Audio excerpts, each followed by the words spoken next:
एक ऐसे ऋषि जिन्होंने स्वयं भगवान विष्णु की छाती पर मारी थी लात। उसके बाद उन ऋषि का भगवान विष्णु ने क्या किया? तो चलिए अब करते हैं ज्ञान की बात। वीडियो में आगे बढ़ने से पहले हमारे चैनल को सब्सक्राइब अवश्य करें और बेल आइकन जरूर दबाएं। यूं तो हमारे सनातन धर्म में कई सारे ऐसे ऋषि मुनि थे जो अपने क्रोध, अपने तपोबल और साथ ही अपने दानी स्वभाव के लिए जाने जाते थे, और उनमें से ही एक थे महर्षि भृगु। महर्षि भृगु ब्रह्मा जी के मानस पुत्र थे। उनकी पत्नी का नाम ख्याति था, जो दक्ष की पुत्री थी। महर्षि भृगु सप्तऋषि मंडल में एक ऋषि के समान माने जाते थे। सावन और भाद्रपद में वे भगवान सूर्य के रथ पर सवार रहते थे। एक बार सरस्वती नदी के तट पर ऋषि मुनि एकत्रित होकर एक विषय पर चर्चा कर रहे थे कि ब्रह्मा जी, शिव जी और श्री विष्णु में सबसे बड़े और आखिर श्रेष्ठ कौन से देवता हैं। इसका कोई निष्कर्ष न निकलता देख उन्होंने त्रिदेवों की परीक्षा लेने का निश्चय किया और ब्रह्मा जी के मानस पुत्र महर्षि भृगु को इस कार्य के लिए नियुक्त किया। महर्षि भृगु सर्वप्रथम ब्रह्मा जी के पास गए। उन्होंने ना तो उनको प्रणाम किया और ना ही उनकी स्तुति की। यह देखकर ब्रह्मा जी अत्यंत क्रोधित हो गए। क्रोध की अतिकथा से उनका मुख लाल हो गया, लेकिन फिर ये सोचकर कि महर्षि भृगु उनके ही पुत्र हैं, उन्होंने हृदय में उठे क्रोध के आवेग को विवेक बुद्धि में दबा लिया। और फिर महर्षि भृगु को समझ आ ही गया, ब्रह्मा जी ने तो क्रोध किया है, इसीलिए वो श्रेष्ठ नहीं हो सकते।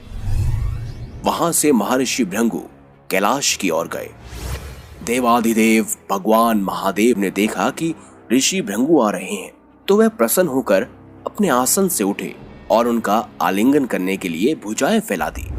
किंतु उनकी परीक्षा लेने के लिए भृगु मुनि उनका आलिंगन अस्वीकार करते हुए बोले, हे महादेव, आप सदा वेदों और धर्म की मर्यादा का उल्लंघन करते हैं।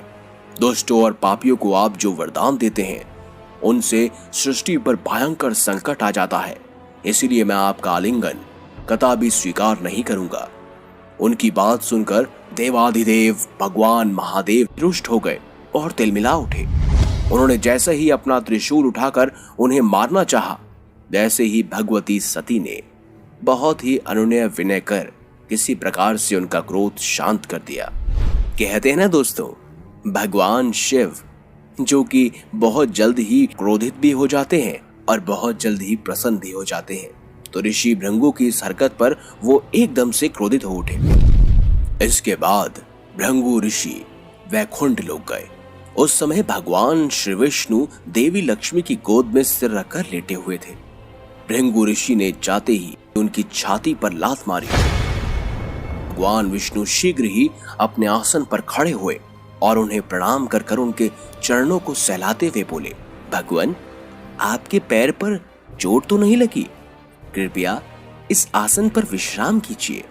मुझे आपके शुभ आगमन का ज्ञान न था, इसीलिए मैं आपका स्वागत न कर सका। आपके चरणों का स्पर्श तीर्थों को पवित्र करने वाला है। आपके चरणों के स्पर्श से आज मैं धन्य हो गया। भगवान विष्णु का ये प्रेम व्यवहार देखकर महर्षि भृगु की आंखों से आंसू बहने लगे।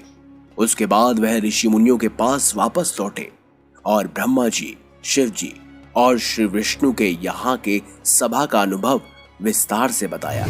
उनके अनुभव सुनकर सभी ऋषि मुनि बड़ी हैरान हुए और उनके सभी संदेह दूर हो गए।